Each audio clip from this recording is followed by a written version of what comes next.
John Anderson was a man of routine. Since college, life had been predictable, especially after meeting Amy, a fellow student passionate about art. They quickly bonded over shared goals, though their paths diverged. John started a small printing shop in Elmville while Amy pursued her art. Despite different interests, their marriage seemed strong, and they supported each other as they built a life together. Their happiness peaked with the birth of their daughter, Amanda, who became their world. However, as time passed, subtle changes crept into their relationship. Conversations grew shorter, and the connection they once had began to fray. John noticed but was too busy to address it, until Amy's distant behavior became impossible to ignore in recent months. Sitting at his desk, John pondered what to do. His wife of 6 years had been acting differently since Christmas, seeming preoccupied and distant. Their once meaningful conversations had dwindled to brief exchanges, and Amy's repeated claim of nothing being wrong frustrated him. Determined, he planned to confront her again that night. The growing distance affected their Zek's life, once active but now reduced to almost nothing. Amy had been taking evening art classes for the past 5 months, and John noticed they were lasting longer. On other nights, she would work on her paintings for hours. While John cared for Amanda during these times, he began to wonder if something more was going on. Twice he checked up on Amy at the university, but found nothing suspicious. She was always where she said she'd be, working on her art. As John sat there, unsure how to fix something he couldn't even confirm was broken, his new assistant, Mary, approached him and said, "John, Amy's on the phone." Mary, a recent hire, had quickly proven her worth by efficiently managing customer service and administrative tasks, freeing John to focus on running the business. With the post-Christmas slowdown coming to an end, he appreciated her skills even more. John picked up the phone and greeted, "Hi, dear. Is everything okay?" "Everything's fine, John," Amy replied. "I just want to know if you'll be home at your usual time tonight." "Yes, I should be," John assured her. "Mary has things under control here." "Good," Amy said. "I need to talk to you. I'll see you at 5:15. Goodbye." "Goodbye. Love you," John replied, but she had already hung up. He stared at the phone, troubled by how quickly she'd ended the call. Just a few months ago, they would have chatted and teased each other over the phone. But now, she seemed distant. John picked up a photo on his desk from their vacation last year in Florida. They were on the beach, smiling with their arms around each other. He remembered how good their first 5 years of marriage had been, filled with trips and romance. Their once frequent lovemaking had dwindled, and he couldn't understand why. He hoped to get answers tonight. The ringing phone pulled John from his thoughts. He answered and returned to work, deciding to deal with his problems with Amy later. Just before closing time, Mary and Frank, his only other employee, entered his office. Mary informed him of a rush job that needed to be finished by morning, but John couldn't stay late. Frank reluctantly agreed to work overtime. John quickly packed up, eager to talk to Amy. He left the office and arrived home early. Entering the kitchen, he found Amy staring out the window. When he greeted her and tried to kiss her, she turned away and said, "Please, John, don't. I need to talk to you." Confused, John followed Amy into the living room. She sat down and, after a moment, said, "John, I'm leaving you. No, I'm divorcing you." Stunned, John asked, "What? How can you say that?" Amy explained that while taking her art course, she realized she had fallen in love with Peter, her professor. She felt they were better suited for each other, sharing more interests. Peter was leaving for Paris at the end of the semester, and she wanted to go with him as his wife. She needed the divorce finalized by then. "You're talking about Peter Bridges, your professor?" John asked in disbelief. Amy nodded, unable to meet his eyes. "Yes, John, I'm sorry. I never meant for this to happen, but it has." John sat in silence, his mind racing through the years he'd spent with Amy, the love they shared, and the future he had envisioned. He wanted to argue, plead, or make her see reason, but deep down, he knew nothing would change her mind. The woman he loved was gone, replaced by someone he barely recognized. Amy stood up slowly. "I'll have my lawyer send the papers on Monday. I'm leaving now. Amanda is with my parents, and they'll bring her home at 7. John wiped his eyes and followed her to the front hall. He watched as she picked up her suitcases and walked out the door. At the bottom of the stairs, Peter Bridges approached, took one of the suitcases, and gave John a smug look. Amy didn't look back as they drove away. John closed the door, tears falling as he sat back on the sofa, replaying the evening's events in his mind.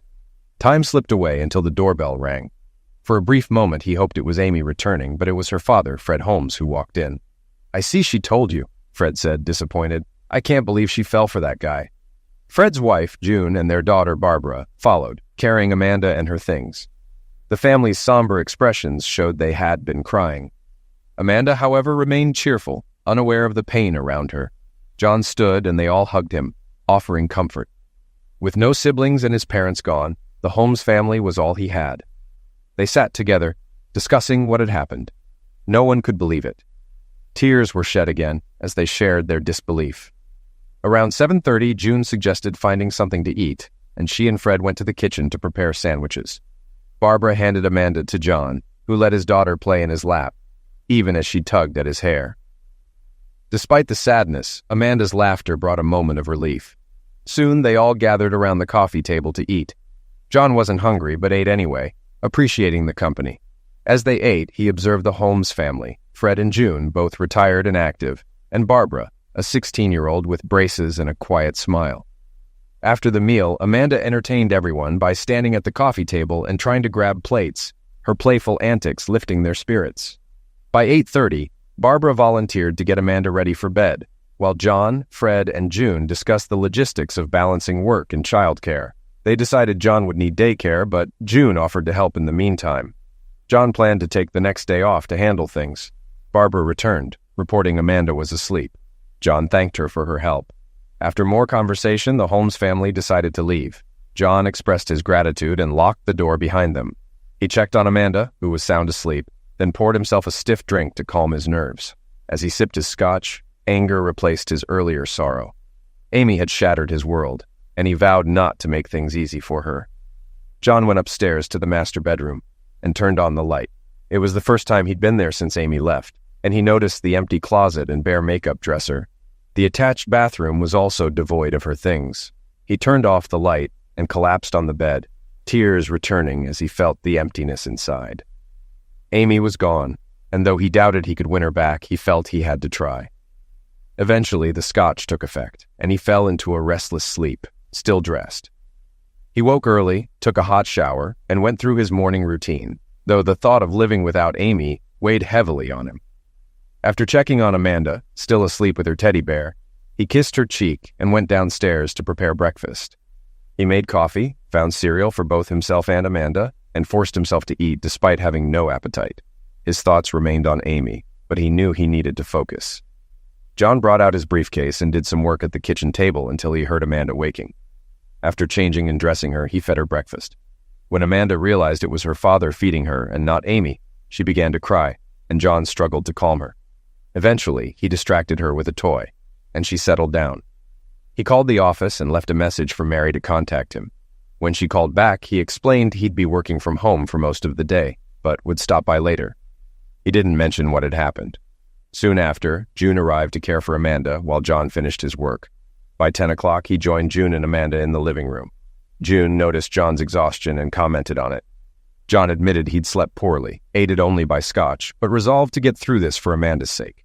He even confessed he might take Amy back for Amanda's benefit, though he suspected Amy had already moved on. June hesitated before revealing that Amy had told her she'd been physically engaged with Peter over the last 2 weeks, which was why she distanced herself from John. However, she reassured John that Amy had said he was the more considerate lover, and her decision wasn't based on sexual dissatisfaction. John appreciated the clarification, but doubted Amy would change her mind. Deciding to distract himself with work, John headed to the office, determined not to let his business fail. He kissed Amanda, who proudly stood by the sofa, and waved goodbye, just as he had many times before. He reminded himself that his priority was ensuring Amanda came through this situation unscathed. At the office, Mary was busy on the phone, so John went straight to his desk, needing time to compose himself after the emotional drive. Once settled, he handed Mary the files he'd completed at home. Noticing her concerned look, he decided it was time to explain the situation to her. When Mary entered his office, John asked her to close the door and sit down. It was difficult for him, but he eventually said, "Mary, I'm dealing with a serious situation at home. My wife left me last night, but she didn't take our daughter. I've become a single parent. You've been here only 2 weeks, but you've shown great competence. I'd like to make you my office manager with a 1.50 raise for now. We can review how things are going in a month." Mary was surprised, but accepted the offer. She assured John she was up for the task, especially with the extra pay. John expressed his confidence in her abilities, explaining that he needed her help as he juggled work and caring for Amanda. Afterward, he shared the news with Frank, who offered his support. John worked until mid-afternoon before heading home with files to finish. He asked Mary to call him if any issues arose, assuring her that he trusted her decisions. At home, June told John that Amanda had fussed for her mother at lunch, but she eventually calmed down. John set up his den to work, realizing he needed better equipment for working from home. The afternoon passed quickly, and by 4:30 he wrapped up work. June, who had started dinner, mentioned she had a commitment over the weekend and suggested Barbara help with Amanda. John agreed, appreciating Barbara's help. After June left, John fed Amanda, who cried for her mother again, but he managed to distract her. The evening was quiet, and after Amanda's bath and bedtime, John poured a scotch and sat reflecting on Amy. It was midnight before he went to bed. On Monday, February 4th, John woke early and reflected on the weekend. Barbara had arrived on Saturday and took charge of caring for Amanda, allowing John to focus on upgrading his den into a functional office. By Sunday noon, his office setup was complete, and he spent the rest of the day with Amanda and Barbara at the park. Although Amanda had a few tantrums, Barbara managed to soothe her, keeping her occupied. June picked up Barbara on Sunday evening, promising to return Monday morning. She arrived at 8:30, and John headed to the office. The morning was busy until Mary brought in a courier envelope from a law firm. She handed it to John with a concerned look. John hesitated before opening it, finding papers reflecting the terms Amy had agreed to, including arrangements for her time with Amanda. John placed the papers in his briefcase, knowing he needed to contact his lawyer but lacking the energy. He already dreaded Wednesday, when he would see Amy again, fearing it would feel like losing her all over again. The rest of Monday and Tuesday flew by, but Wednesday morning, John woke up earlier than usual, wanting to leave as soon as Amy arrived. When the doorbell rang at 8:30, he braced himself. Amy was facing the street when he opened the door, so he simply said, "Come in. Amanda's still asleep. I'll be going now." He grabbed his briefcase from the kitchen and left through the side door, relieved to avoid a conversation with her, fearing he might break down. Wednesday felt like the longest day of John's life, with his thoughts consumed by Amy's presence at home. By the time he returned, the emotional pain had resurfaced. Twice, he nearly broke down in tears, wondering if he should consider counseling for depression. At 4:30, he called the house and told Amy, "I'll be home around 5 o'clock. Please leave by the front door when I come in through the side. I can't face you today." Amy agreed with a simple, "All right." When John got home, he heard Amy leaving through the front door as he entered through the side. He saw her drive away without looking back. Supper didn't go well. John couldn't eat, and Amanda, after finishing her meal, began crying for her mother. Nothing seemed to console her, and she cried so hard she struggled to catch her breath. John, deeply upset, finally calmed her down, gave her a bath, and put her to bed, staying with her until she fell asleep. That night, John repeated his ritual of a scotch and deep thinking, staying up until 1:30. He decided he had to act for both his and Amanda's sake. He would contact his lawyer. Thursday morning, John called his lawyer and scheduled an afternoon appointment. At 2 o'clock, he handed his lawyer, Bob Taylor, the papers from Amy's lawyer. After reviewing them, Bob noted that Amy's terms were unusually favorable, with no demands for personal or child support. John agreed, but insisted on changes. He wanted Amy to give up all parental rights, avoid any contact with Amanda or him, and sign a legally binding agreement to stay at least 500 feet away. He made it clear that if Amy didn't agree, he would fight the divorce. Bob was skeptical, but agreed to draft the letter, cautioning John that Amy might not accept these terms. John returned to work, feeling better now that his demands were in motion. He heard nothing more that week and decided to repeat the weekend arrangement with Barbara, which had gone well. Barbara agreed, and they spent another good weekend together. This time she brought homework, and John helped her with geometry and algebra while Amanda napped, which she considered a fair trade for her babysitting. On Tuesday, February 12th, John's week began with the new routine he'd established.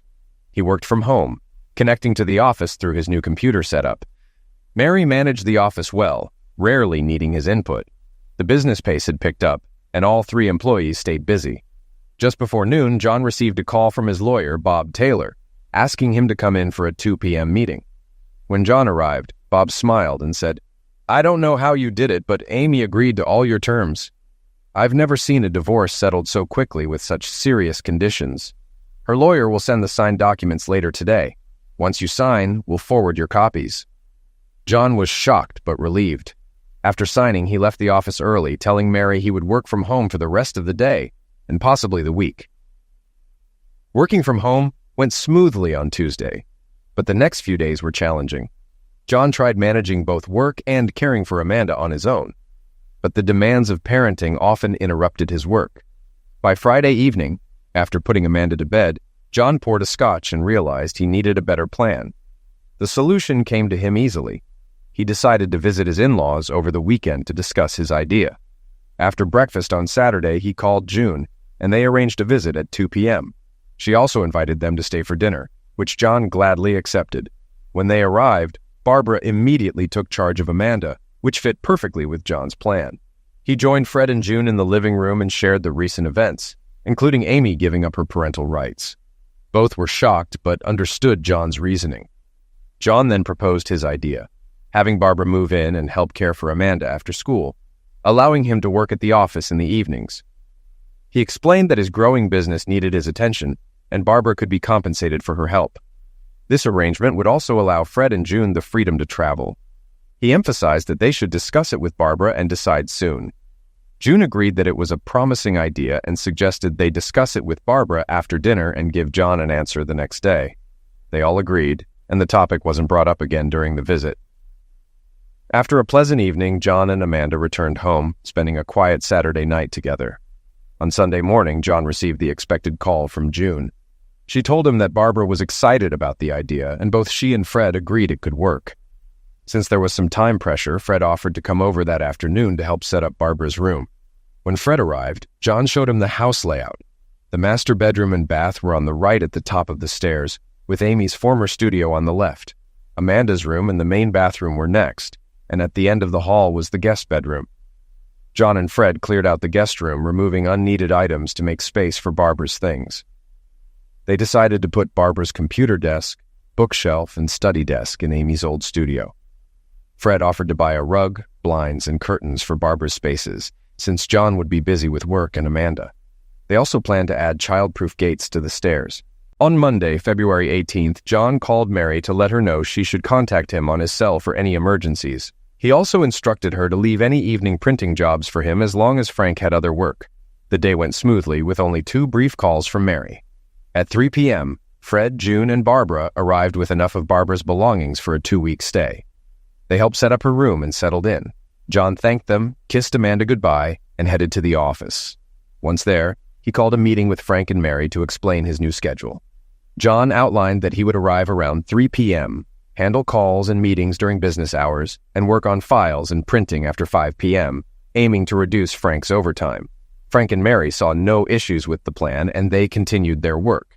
John worked through the files, took a break for a sandwich, and completed 2 small printing jobs. By 9 p.m., he finished and decided to head home early to check on Barbara. At home, the house was quiet. He found Barbara working in her study room, surrounded by school books.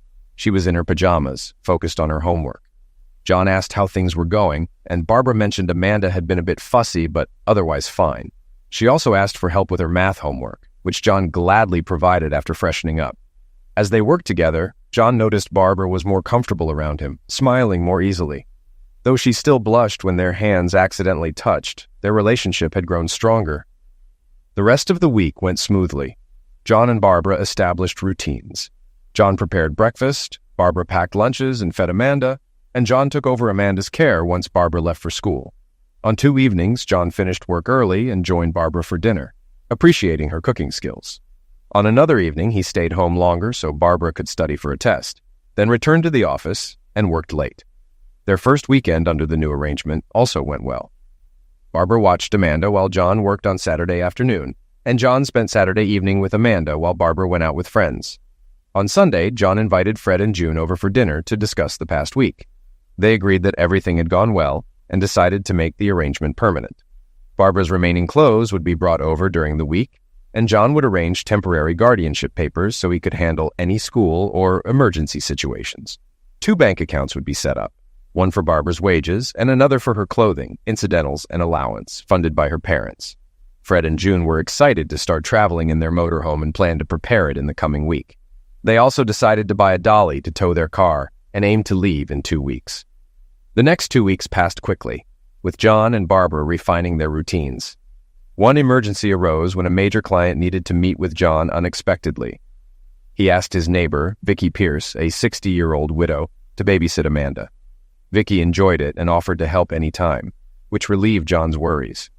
John's business continued steadily, and working evenings allowed him to avoid hiring another employee. Mary had become so capable that she rarely needed to call him at home. The pressure John had been feeling began to lift, and he started to enjoy life again. Since Amy's departure, John's emotional and physical desires had been suppressed. As the 1-month anniversary of her leaving approached, he found solace in memories of his first girlfriend from college. Though he still thought of Amy daily and fell asleep with her image in mind, he began accepting life without her. He also started reducing his nightly scotch habit, fearing it could become a problem. He knew he had too much to live for, especially Amanda. On Sunday, March 10th, June and Fred joined John, Barbara, and Amanda for dinner before their motorhome trip. After the meal, they relaxed in the living room, talking and watching Amanda play. June expressed her frustration that Amy hadn't called since leaving, and Fred added that he was also surprised. John admitted he didn't expect to hear from her, given the terms of their separation. During the conversation, John asked if Barbara had her driver's license, recalling seeing her drive. Fred confirmed she did, but mentioned they were taking their car on the trip. John offered to insure Amy's car for Barbara to use for school and errands, which both Fred and Barbara appreciated. Barbara excitedly agreed, promising to drive carefully. As the evening wound down, Barbara put Amanda to bed and planned to study, while June and Fred prepared for their early departure. They said their goodbyes, promising to call regularly, and left excited for their new adventure. John and Barbara waved them off from the front door. On Wednesday, March 27th, the past 2.5 weeks had flown by for John. He and Barbara had continued refining their responsibilities around the house. With Barbara now using the car, she handled most of the grocery shopping, usually on Saturdays while John cared for Amanda. That morning, Barbara slept in due to her morning classes being canceled for a teacher's meeting. She had asked John to get Amanda up, which was usually her task. After feeding Amanda, she began crying and looking around. John hoped Amanda would eventually stop missing her mother, but she continued to fuss. At that moment, Barbara came downstairs in her pajamas for breakfast, and Amanda immediately stopped crying when she saw her. Noticing this, John remarked, "Looks like she's missing you, not Amy. You better not move back home anytime soon," he joked. "Don't worry, I'm not going anywhere," Barbara replied with a smile as she picked up Amanda and went back upstairs. On Thursday, April 4th, around 10 a.m., John had just finished reading to Amanda, who was now scribbling with a crayon in her high chair. When the doorbell rang, he made sure Amanda was secure before answering. He found Lynn Cameron, a longtime friend of Amy's, at the door. "Hi, Lynn. Long time no see," John greeted her. "Hi, John. I thought I'd stop by for some coffee. Your office said you work from home," Lynn replied. John invited her in, and they sat at the kitchen table with coffee. Lynn, as usual, looked stylish, wearing a tight white sweater that emphasized her curves. "So, Lynn, what's the real reason you're here?" John asked with a knowing smile. "I've been talking to Amy. She knows she can't contact you directly, but she asked me to check in. She's not trying to reopen old wounds. She just wants a few photos of Amanda," Lynn explained. "That's fine," John agreed. "I understand why she'd want photos, though it might upset her." Lynn took a few pictures of Amanda coloring and shared that she'd told Amy she was making a mistake by leaving. She even mentioned that if her ex had been like John, she would never have divorced him. "Thanks for the support," John said, reflecting on how difficult things had been. He explained that the early days were tough, but he'd hired a nanny for Amanda. Lynn was curious about the nanny, but before John could elaborate, her phone rang. She'd forgotten a hair appointment. Apologizing, she quickly took a few more photos, asking John to hold Amanda for some, then hurried out. As she left, she mentioned she'd let Amy know about the nanny and would stop by again for more photos if John was okay with it. On Wednesday, May 1st, Barbara's parents returned from their trip, and John and Barbara invited them over for dinner. They shared stories and photos of their travels, mentioning they met a couple with similar interests, and planned to join them on another trip starting May 15th. Fred and June were excited about the upcoming journey. They were eager to hear how things had gone at home, and John reassured them that everything was going well. His business was busy, but he still had time to spend with Barbara and Amanda. Barbara was doing well in school, and Amanda was adjusting nicely, even taking her first steps and starting to say Dada and Baba. Her grandparents were thrilled. Barbara then shared her own news. Her orthodontist told her the braces could come off in June, and she had decided to pursue a career in graphic design. Her parents encouraged her to keep an open mind until she finished high school, but they were supportive. John mentioned that his business might need a graphic designer in the future, and Barbara joked that she could work for him someday. Later, John informed them that Amy had sent Lynn to take photos of Amanda, which they agreed was likely for the best.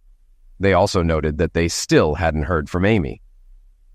The week had been routine until Wednesday, when John received a call from his lawyer, Bob Taylor. The divorce papers were finalized and would be official in 3 weeks. This news hit John hard, and instead of working, he spent the afternoon lying on his bed, thinking about Amy. The pain in his chest returned. Later, Lynn called to arrange another visit to take photos, but John asked her to wait until the following week, as he wasn't ready to deal with anything related to Amy. Monday, May 27th, marked the end of a tough month for John. The divorce was finalized the previous week, and he had received the documents confirming it. After a brief afternoon at work, John confided in Mary, who was concerned enough to call him at home later. That evening, John retreated to his office with a scotch, trying to hide his emotions from Barbara. However, she found him crying and comforted him, reminding him that he still had her and Amanda. The next Monday brought more difficult news. Barbara returned home after stopping at her parents' house and found a message from Amy. She hesitantly told John that Amy had called to say she was marrying Peter Bridges on Saturday and that they were leaving for Paris on Sunday. John's reaction was immediate. He turned pale and tears filled his eyes. He whispered, "Oh God," as Barbara shared the news. He thanked her for being there for Amanda, knowing he wouldn't be good company that night, and decided to head to the office to process his emotions. After he left, Barbara quietly expressed her sympathy for John, wishing she could help him move on from Amy. Then she called her parents to give them the news. On Tuesday, June 11th, John waited for Barbara to return from her final orthodontist appointment, hoping that getting her braces off would help her become more confident and social. When she arrived, he smiled and said, "Let's see that big smile you've been hiding."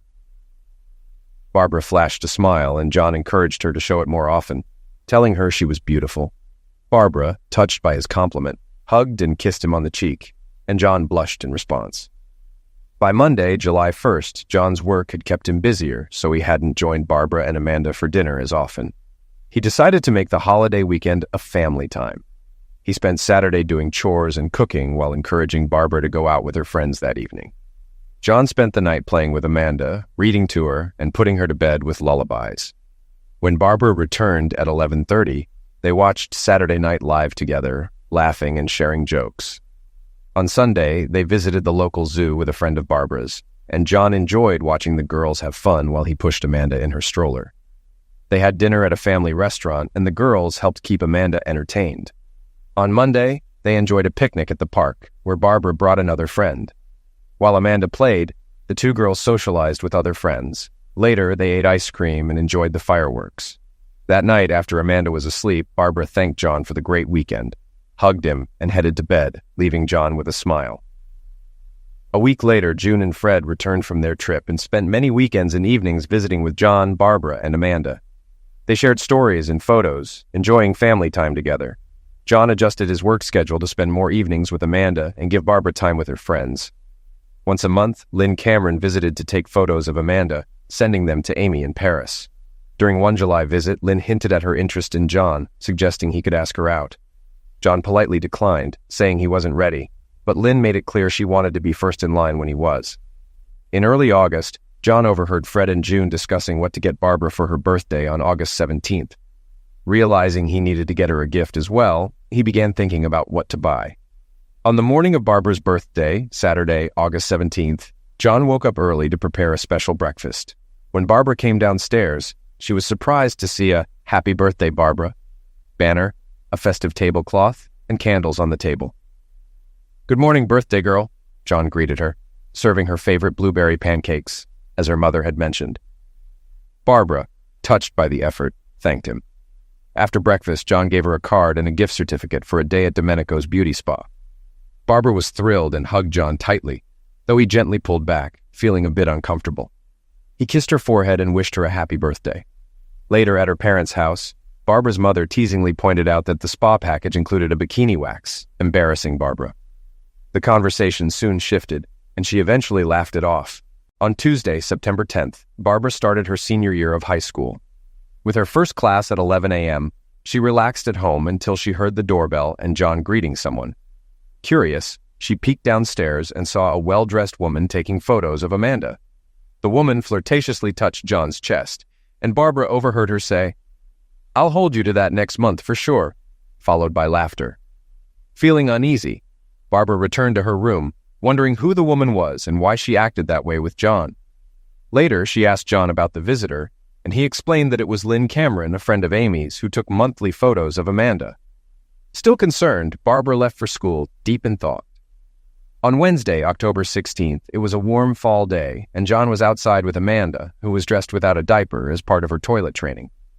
They were playing in the fenced front yard when John heard the sound of a camera shutter and saw Lynn Cameron arrive. "Hello, Lynn. I didn't see you there. How are you?" John greeted her.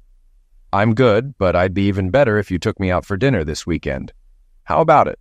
Lynn replied with a playful smile. John laughed and agreed, suggesting Saturday night. Lynn proposed dinner and dancing, which John accepted, joking that she'd have to pick the dance spot since it had been a while for him. Lynn suggested they could always dance at her place if they couldn't find a spot, then took a few more photos before leaving, reminding John to make reservations. That evening, John had dinner with Barbara and Amanda and asked Barbara if she was free to babysit on Saturday, as he had a date with Lynn. Barbara's smile faded, and she hesitantly agreed, seeming upset.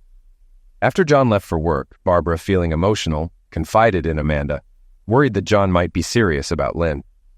Determined to compete with Lynn, she decided to use her beauty spa gift certificate and start working out. While Barbara was at home feeling sad, John was at the office, excited about the date and feeling ready to move on from Amy. He made dinner reservations and finished his work with newfound energy. When he got home, he noticed Barbara's light was still on and checked on her. Seeing she'd been crying, he asked if she was okay. Barbara downplayed it, saying she was just having a bad day. John offered to talk if she ever needed to, and mentioned that Mrs. Pierce could babysit if Barbara had plans, but Barbara reassured him she was fine to babysit. Before he left, Barbara asked if she could start using the exercise equipment in the basement. John agreed, reminding her to be careful with Amanda around. The next morning, John noticed Barbara had already started using the equipment, seeing her return from a workout in a t-shirt and shorts. Impressed by her dedication, he commented that she was putting him to shame. Barbara simply replied, "No time like the present," before heading upstairs to shower. On Saturday, October 19th, John felt the day drag as he waited for his evening date with Lynn. He noticed Barbara seemed unusually serious and checked if she was okay with babysitting. She assured him she didn't mind. By 5:30, John was ready, and when he came downstairs, Barbara complimented him, saying he looked very handsome. He handed her a list of his evening's locations and phone numbers. As he left, he mentioned he might be home late, telling her not to wait up. After he left, Barbara held Amanda, fighting back tears. She quietly told Amanda, "I hope your dad doesn't fall in love with her." Amanda's usual babbling brought a small smile to Barbara's face. When John arrived at Lynn's, she greeted him in a stunning black dress. He admired her with a whistle before they headed to the Sheraton for dinner. Seated near the dance floor, they enjoyed drinks and conversation. Lynn expressed surprise that John had asked her out, given his past with Amy. John admitted he wasn't entirely over Amy, but was trying to move on. They had a great meal and shared a dessert, laughing and feeding each other whipped cream. After dinner, they danced, and as they swayed closely, John became aware of how physically close they were. His initial concern about Lynn noticing faded as they continued dancing. However, when a familiar song played, a favorite of his and Amy's, his mood shifted. Sensing it, Lynn teased him, but John explained the song's significance. They took a break from dancing but returned to the floor for more songs throughout the night. After midnight, they decided to leave. Outside, Lynn kissed John passionately, and the two continued kissing in the car. Back at Lynn's apartment, she invited him in for a drink. Once inside, they resumed kissing before Lynn reminded him about the drink. After pouring wine, they toasted to good friends and continued talking. Lynn mentioned she had told Amy about her plans to ask John out, though Amy hadn't responded. John suggested they avoid discussing Amy, as her memory still affected him. Lynn took the hint, set their glasses aside, and led John to her bedroom. Lighting candles, she stood before him and unzipped her dress, letting it fall to the floor. "Well, what do you think?" she asked, turning in a circle. John simply replied, "Amazing." They soon had sex and showered together, enjoying a satisfying end to their evening. Lynn wanted John to stay the night, but he knew he had to get home since he hadn't informed Barbara he might be out late. At 2:30 a.m., he kissed Lynn goodbye at her door. She teased, "We have to do this again sometime." John laughed, agreeing it wouldn't take much convincing. When he got home, he chose not to use the garage, worried it might wake Barbara. However, he noticed her watching from her bedroom window as he walked up to the house. Upstairs, John knocked on Barbara's door and asked if everything was okay since she was still awake. She replied, "Everything is fine," but he sensed something was off and asked if he could come in. When she agreed, he entered and saw she had been crying. Concerned, he asked what was bothering her. Barbara hesitated before asking if he was in love with Lynn and whether Lynn would move in, as she didn't want to leave him and Amanda. Shocked, John reassured her that he wasn't in love with Lynn. They were just friends, and he had no plans to move her in. He added that he wanted Barbara to stay at least until Amanda started school, as Amanda had bonded with her like a mother. Relieved, Barbara smiled and thanked him, admitting she feared being sent home. John gently touched her head and assured her she didn't need to worry about that. He then said goodnight and left, reminding her that they both needed sleep before Amanda woke up. Barbara lay in bed for a while, thinking, before finally falling asleep with a smile.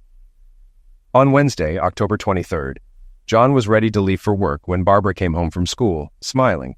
She asked if he had any plans for November 16th, and when he said no, she told him she had made dinner reservations for his birthday and arranged for Mrs. Pierce to babysit Amanda. On Saturday, November 16th, John started his day early, but not as early as Barbara, who had already been working out. She reminded him to be ready by 6 p.m. for their dinner plans. After she went upstairs, John reflected on how well things were going. His business was thriving. He had hired another printer, bought more equipment, and Mary, his office manager, was doing great. She had even suggested hiring a part-time graphic design student, which had worked out well, improving their work quality. John had been out with Lynn again the previous weekend, and they had spent another night together. He noticed Barbara seemed a bit distant for a couple of days afterward, but returned to normal by Tuesday. Meanwhile, Amanda was progressing quickly, using many new words and being proud of her recent toilet training. Her grandparents were impressed with her growth. Barbara went out before 9 a.m., and John spent the day with Amanda, reading her favorite books until she napped. While she slept, he caught up on office work. Later, after taking Amanda for a walk, he noticed Barbara's car was back. Mrs. Pierce arrived at 4:30 to babysit Amanda, and after making sure she had everything she needed, John went upstairs to get ready for his dinner with Barbara.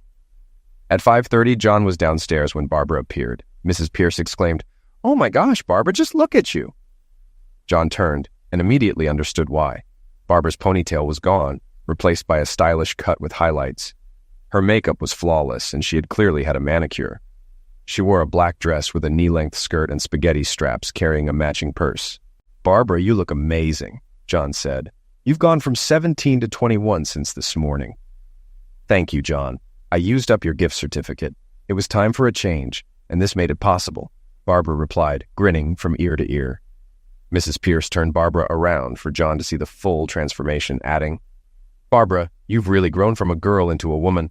Blushing but smiling, Barbara took John's arm and asked, "Well, Mrs. Pierce, do we look like a couple?"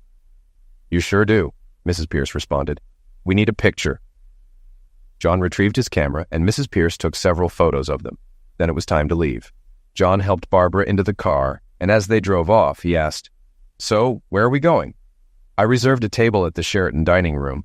I figured it must be good since you took Lynn there," Barbara replied. "You seem to know Mrs. Pierce pretty well," John remarked.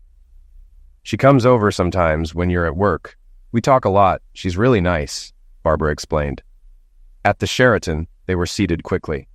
John couldn't get over how much Barbara had matured, not just in appearance, but also in confidence. Shortly after they sat down, the waitress asked for their drink orders and mistakenly assumed Barbara was John's wife. Barbara, grinning, ordered a Coke, and John laughed at the mix-up. Their meal was delicious, and their conversation was more in-depth than usual. They decided to share a dessert, and by the time they finished, the band had started playing.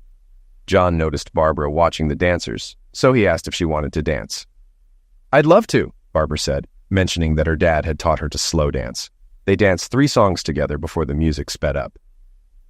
Barbara was a smooth, confident dancer, and John enjoyed their time on the dance floor. They danced 5 more slow songs throughout the night, thoroughly enjoying themselves. Afterward, as they returned to the car, Barbara looked radiant, and John couldn't stop smiling. When they pulled into the garage, Barbara said, "There's one last thing I want to give you for your birthday." She leaned over and kissed him gently on the lips. Though brief, the kiss left John momentarily speechless. Barbara then got out of the car, and John hurried around to help her inside. Back home, they chatted with Mrs. Pierce about their evening while having coffee. After Mrs. Pierce left, John took Barbara's hands and thanked her for a wonderful evening, telling her it was the best birthday he'd had in years. They went upstairs together, and as John stopped at his bedroom door, Barbara waved and said, "Good night." "Good night, Barbara," John replied as she entered her room. Though he went to bed, John stayed awake for another hour, replaying the evening in his mind. On Tuesday, December 31st at 7 p.m., John was waiting for Barbara to get ready for their New Year's Eve outing with her parents. Fred and June had returned home on the 15th, and the group had spent a lot of time together over Christmas. The 4 adults were heading to a New Year's Eve party at the Sheraton Hotel ballroom, with Mrs. Pierce babysitting Amanda. Barbara volunteered to be the designated driver, so John poured himself a small scotch while waiting. As he sipped, he reflected on the past 2 weeks. Fred and June were amazed at how much Barbara had changed during their trip. Her new hairstyle and confidence made her seem like a different person. John had been busy as his business grew, looking forward to a slower pace after the new year. He had given his employees reduced hours between Christmas and New Year's to enjoy some extra time off. Christmas had been a pleasant celebration with Barbara's parents, and there had been plenty of fun moments, like when June and Barbara kept catching John under the mistletoe. Fred and June decided to attend a New Year's Eve party and found 4 tickets, insisting that John and Barbara join them. At 8 o'clock, after Mrs. Pierce arrived to babysit, John and Barbara left to pick up her parents. At the party, they met another couple, Pat and Sylvia, friends of John's. The 3 couples spent the evening dancing, chatting, and having a good time. Barbara especially enjoyed being part of the adult group, dancing with John, her father, or Pat throughout the night. As midnight approached, Barbara made sure John was on the dance floor with her. While they danced and the countdown began, she whispered, "This has been the best year of my life." John replied, "This year started miserably for me, but it's ending much better. I've loved having you in my home. Amanda adores you like a mother." Barbara responded warmly, "That's so sweet, John. I couldn't love her more if she were my own." They continued dancing until the countdown ended, and when the new year was celebrated with cheers, John gave Barbara a quick kiss and said, "Happy New Year, Barbara." "Happy New Year," she replied. Fred and June joined them with their New Year's wishes, and soon after, Fred took Barbara for another dance. As they danced, Fred gently said, "Your mother and I noticed you seem fond of John. Just remember, he's been through a lot with your sister. Be careful with his feelings, and don't rush things. You're still young." Barbara reassured him, "I'd never hurt John, Daddy. I really do like him, but I'll wait until I'm 18 before saying anything. I promise." They left shortly after, with Barbara driving. Later that night, in her room, Barbara reflected on her father's advice. She knew he was right, but it didn't make waiting any easier, and it took her a long time to fall asleep. On Saturday, March 15th, a warm, sunny day, Barbara went grocery shopping while Mrs. Pierce visited John and Amanda. Mrs. Pierce offered to take Amanda for a walk, and John helped get Amanda ready, knowing Mrs. Pierce would end up carrying her after a short distance. As John finished his coffee, he decided to check if they were on their way back. Stepping outside, he saw Lynn Cameron had met them and was taking pictures. Lynn called to him, "I can't stay. I have a house showing nearby. I saw Amanda and thought I'd grab some photos for Amy. I'll call you later in the week." Her last shot was of Amanda and Mrs. Pierce standing hand in hand on the sidewalk, with John watching from the doorway. As Lynn drove off, they all waved goodbye. On Saturday, May 17th, John prepared for a date with Lynn at a bar they had discovered a few months ago. They enjoyed the place for its good dance music and lively atmosphere. Barbara was also going out on a date, and Mrs. Pierce was set to babysit. John had noticed Barbara's dating had increased since the new year, though it seemed she was seeing different guys each weekend. He felt relieved she wasn't seeing anyone seriously, as he had felt a bit jealous when she first started dating that year. John had started seeing Barbara as a young woman after their New Year's party and dinner at the Sheraton with her parents. He even wondered if she might have a crush on him, although she was too young for him. Her attention had boosted his self-esteem after Amy left. However, recently Barbara had been a bit distant, and John hoped she wasn't losing interest in her job as Amanda's nanny.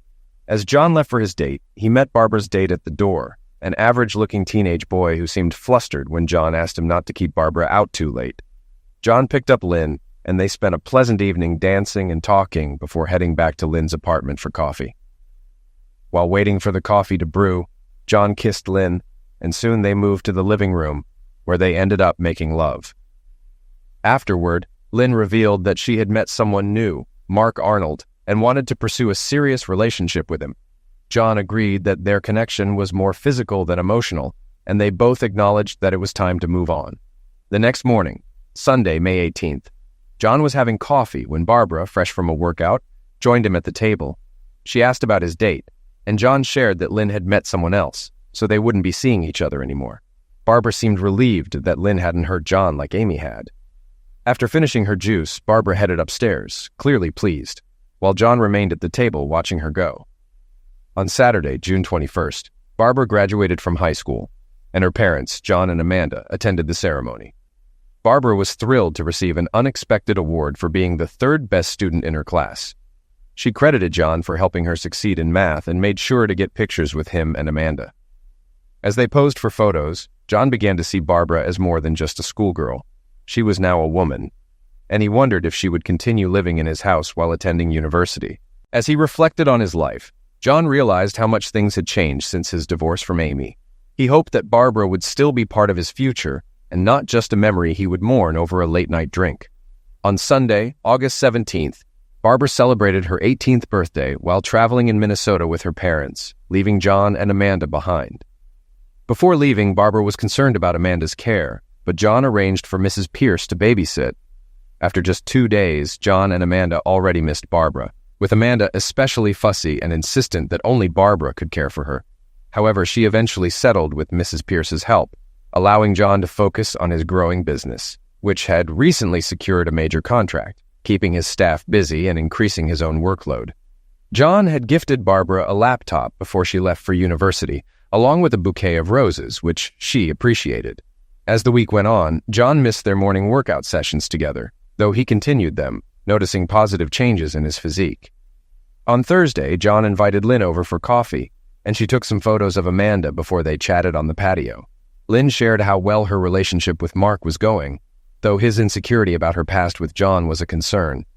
They agreed John would send monthly photos of Amanda until Mark felt more comfortable. They also discussed Lynn hearing less from Amy, who hinted at being deceived by Peter, though she offered no details. John felt that Amy's hold on him was fading, with his focus now on Amanda and his business. On October 8th, Barbara returned home from university to find John waiting to catch up over coffee. She excitedly showed him an online discovery, a Parisian newspaper featuring a photo of Amy with her husband and assistant standing beside a painting titled Amanda and Her Nanny. The painting depicted Amanda with Mrs. Pierce and a shadowy figure in the background that appeared to be John. Another figure, a woman in black, faced away from the viewer. Barbara was puzzled by the painting, but John believed the woman in black represented Amy and speculated that the painting conveyed sadness or regret. They concluded that Amy likely used a photograph, replacing Barbara with Mrs. Pierce as the nanny. John printed copies of the painting, planning to give one to Mrs. Pierce, and then enjoyed a coffee with Barbara. They discussed her university experience, and Barbara admitted that while she had been overwhelmed initially, she was now more comfortable and looking forward to more engaging classes in the next semester. John encouraged her, confident that she would do well. On Saturday, November 15th, Barbara asked John not to make any plans for his birthday evening because she had arranged to take him out. She made dinner reservations at the Sheraton where they had celebrated his last birthday, and John eagerly anticipated the evening. At 5 p.m., Mrs. Pierce arrived to babysit Amanda, and John got ready in his new suit, feeling pleased with how fit he looked after losing nearly 20 pounds. When he went downstairs, he was struck by how beautiful Barbara looked in her green satin dress, and complimented her, admiring her new hairstyle. As they left for dinner, Barbara took John's hand and they walked to the car, feeling natural together. On the drive, they talked about her university classes. At the Sheraton, they enjoyed a leisurely meal in a private alcove. John noticed other men admiring Barbara and asked if she had noticed, to which she laughed, saying women always do. After dinner, they danced closely to slow songs, with Barbara pressing close to John in a way that was new for them. As they danced, John struggled to hide his arousal, but they continued enjoying the music. By midnight, they decided to head home, walking hand in hand. On the drive, Barbara undid her seatbelt and snuggled up to John, just as her parents used to do. When they arrived home, Barbara kissed John passionately, different from the brief kisses of the past. Inside, John thanked her for the wonderful evening, but she hinted that the night wasn't over. Leading him upstairs to his room, she made it clear that she wanted to take their relationship further. John hesitated, concerned about their age difference and her parents' reaction, but Barbara reassured him that she was old enough to make her own decisions. They confessed their feelings for each other, with Barbara expressing her love and John admitting that he had been falling for her for some time. They made love tenderly, and the next morning they woke up together, shared a shower, and prepared breakfast before Amanda joined them. On Saturday, April 24th, John enjoyed a spring afternoon watching hockey, after spending the morning catching up on bookkeeping at the office. His days were usually busy with managing payroll and accounting for his 7 employees. He typically worked evenings so he could watch his daughter Amanda during the day, while Barbara took care of her in the evenings, sometimes with help from Vicky Pierce. It was hard to believe it had been nearly 2 years since his divorce from Amy, and much had changed in that time. As John was watching the game, the doorbell rang. Expecting a salesman, he was surprised to see Lynn.